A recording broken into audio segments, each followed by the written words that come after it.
আজকের ব্লগটি শুরু করেছি আমি একটু বাইরে গিয়েছিলাম এবং কি কেনাকাটা করলাম এবং কি খেলাম এটা নিয়ে কিন্তু আজকের ব্লগটিতে আছে। তো এখানে গিয়েছিলাম, আমাদের পাড়াতেই একটা দোকান খুলেছে।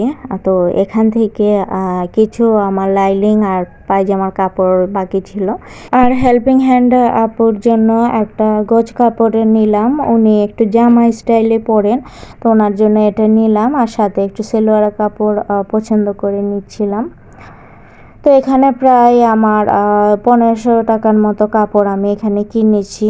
মানে এখানে অনেকগুলা কাপড় ছিল প্রয়োজন। তারপর একটু B2Bতে এসেছিলাম, মিলেনিয়াম এসেছিলাম। তো চিন্তা করলাম একটু B2Bতে ঢুকে একটু দেখে যায়। তো আসলে ওনাদের জেন্টস আইটেম, ওনাদের কোনো লেডিস না। তো এই শপটা কিন্তু অনেক ভাইরাল শপ। তো ওই আপুর সাথে যে ওনার সাথেও কিন্তু দেখা করে এসেছি, ভালো লেগেছে। তারপর একটা ওয়াচের দোকানে আসলাম, একটা ওয়াচ খুব জরুরি কেনার দরকার ছিল। তো আমি একটা ওয়াচ এখান থেকে পছন্দ করছি, কোন ওয়াচটা একটু বাছাই করছি। তো এইগুলো হলো টাইটান ওয়াচগুলা। তো খুব সুন্দর কিন্তু প্রতিটি ওয়াচ ছিল, কিন্তু তার মধ্যে আমার সবচেয়ে বেশি পছন্দ লেগেছে এই ওয়াচটা, এই যে 3 নাম্বার ওয়াচটা।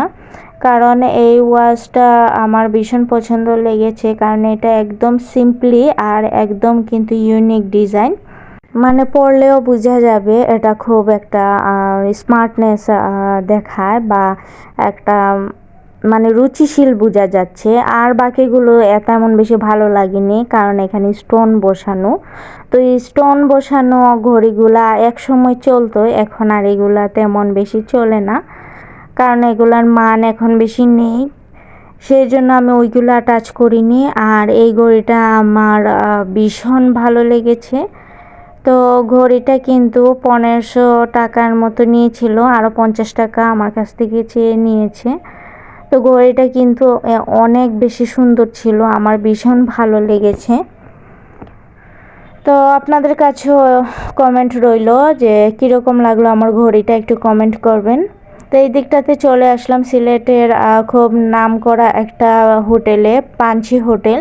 তো জিন্দাবাজারে এই পাঞ্চি হোটেলটার ভর্তা দিয়ে ভাত খেতে এত মজা লাগে। এই দেখুন আমি 3-4 রকমের ভর্তা নিয়েছি কিন্তু। তো এখানে 3-4 রকমের ভর্তা দিয়ে ভাত খাবো। আর একটু নিয়েছিলাম গরুর মাংস। তো আসলে গরুর মাংস থেকে বেশি ভর্তার আইটেমগুলো দিয়ে খেতেই ভালো লাগে। তো যারা সিলেটে আসেন বা যারা থাকেন ওনারা সবাই কিন্তু এই হোটেলটা ভালোই চেনেন, কারণ পাঞ্চি পাঁচবার হোটেলে এগুলোর স্বাদই কিন্তু অন্যরকম। তবে আমার কাছে মনে হয়েছিল যখন এই হোটেলটা প্রথম হয়েছিল তখন কিন্তু খাবারের স্বাদ মান আরও বেশি ভালো ছিল। এখন একটু একটু করে যেমন ভর্তাগুলো স্বাদ একটু কমে গিয়েছে, সেটা আমার কাছে মনে হলো। তো এই দিকটাতে এক বাটি গরু মাংস নিয়েছি, এই অল্প একটু গরু মাংস 250 টাকা নিয়েছে। তো অনেক বেশি দাম মাংসের। আসলে মাংস আমরা প্রতিদিনই খাই, কিন্তু তারপরও মনে করেছিলাম হোটেলের মাংসটা হয়তো বা আর একটু মজা হবে, কিন্তু না, আমার কাছে তেমন ভালো লাগেনি।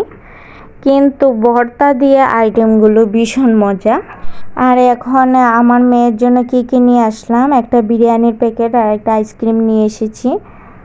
তো আসার পরই দেখলাম এত জোরে বৃষ্টি নেমেছে, তাই একটা ক্লিপ নিলাম। এত ঝড়ো বৃষ্টি, দেখুন কিভাবে মোটা করে বৃষ্টি পড়ছে। তো উঠোনো পানি প্রায় জমে যাচ্ছে, এরকম অবস্থা। এরকম বৃষ্টিতে ভিজতে কিন্তু ভীষণ ভালো লাগে। যদিও এখন বিয়ের পর থেকে তেমন বেশি ভিজা হয় না, আরও তো সাথে মেয়ে আছে, আমি ভিজতে গেলে ও ভিজা শুরু করবে, তাই এখন আর আগের মতো ভিজি না। তবে বৃষ্টি দেখলেই আমার অনেক ভিজতে ইচ্ছা করে। তো সামনের ব্যালকনিতে এসে আবার এখন এই দিকটাতে বৃষ্টি দেখছি, আর আমার গাছগুলো এত সুন্দর করে বৃষ্টিতে ভিজছে, মানে গাছগুলো একদম বৃষ্টিতে ভিজে একদম পরিশুদ্ধ সতেজ, একদম প্রাণবন্ত হয়ে গিয়েছে। মানে এত ভালো লাগছে, বোঝাই যাচ্ছে ওদেরও খুব ভালো লাগছে। ওদের যে গায়ের রঙগুলো সেগুলো যেমন ফুটে ফুটে উঠছে। তো সিঁড়িতে ভালো করেই কিন্তু বৃষ্টিটা পড়ে, সিঁড়ির গাছগুলো ভালোই ভিজে, কিন্তু ভেতরের যে গাছগুলো সেগুলোতে বেশি ভিজে না, অল্প ছিটা পড়ে। তারপরও বারান্দা থাকার কারণে গাছগুলো ভালোই যত্নে আছে। তবে ঘরের ভিতরে যদি গাছগুলো রাখি সেগুলো তো আর বৃষ্টি পায় না। তো আমার নয়নতারা গাছটা কিন্তু একদম ফুটন্ত নয়নতারা দিয়ে খুব সুন্দর করে ফুটে আছে, আপনাদের সাথে শেয়ার করছি। আর এই রুহিও প্লান্টটা তো আমার অনেক বেশি ডগা দিয়েছে। তা আসলে এখন একটু একটু করে বৃষ্টি আবার কমা ধরেছে। তো আপনাদের কাছে একটা লাইক কমেন্ট শেয়ার চেয়ে নিচ্ছি, যে যেখান থেকে আপনারা আমার এই ভিডিওটি দেখছেন প্লিজ একটি লাইক দিয়ে দেখবেন। আর যদি কোনো একটি অংশ আপনাদের কাছে ভালো লাগে থাকে তাহলে কিন্তু একটা কমেন্ট রেখে যেতে পারেন। আর যেই সব আপুরা আমার সাথে এখন পর্যন্ত আছেন আপনাদেরকে অসংখ্য অসংখ্য ধন্যবাদ।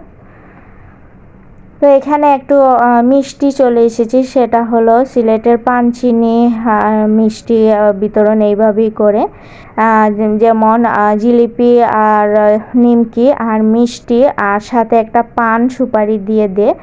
মানে বিয়ে ঠিক হলে যখন ঠিক হয় তখন সবাইকে এইভাবেই বিতরণ করা হয়, এটাকে পানচিনি বলে। তো এই দিকটাতে পরের দিন হলো আমার শাশুড়ি মা রান্না করছেন, তো এখানে মাছ ভাজা করছেন আর মুরগির মাংস রান্না করছেন।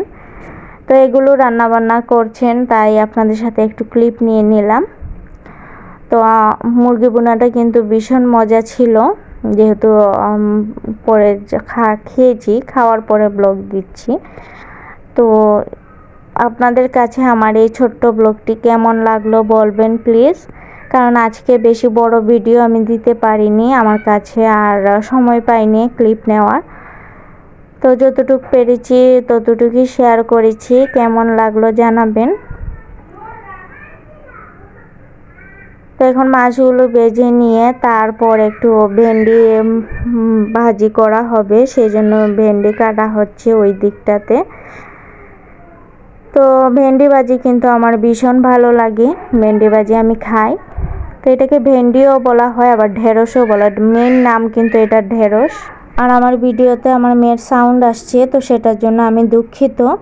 তো এইভাবে একটু বুঝে নেবেন, বাচ্চারা থাকলে তো এমনই হয়। তো আজকের মতো ব্লগটি এখানেই শেষ করে নিচ্ছি, ভালো থাকবেন সবাই, আল্লাহ হাফেজ।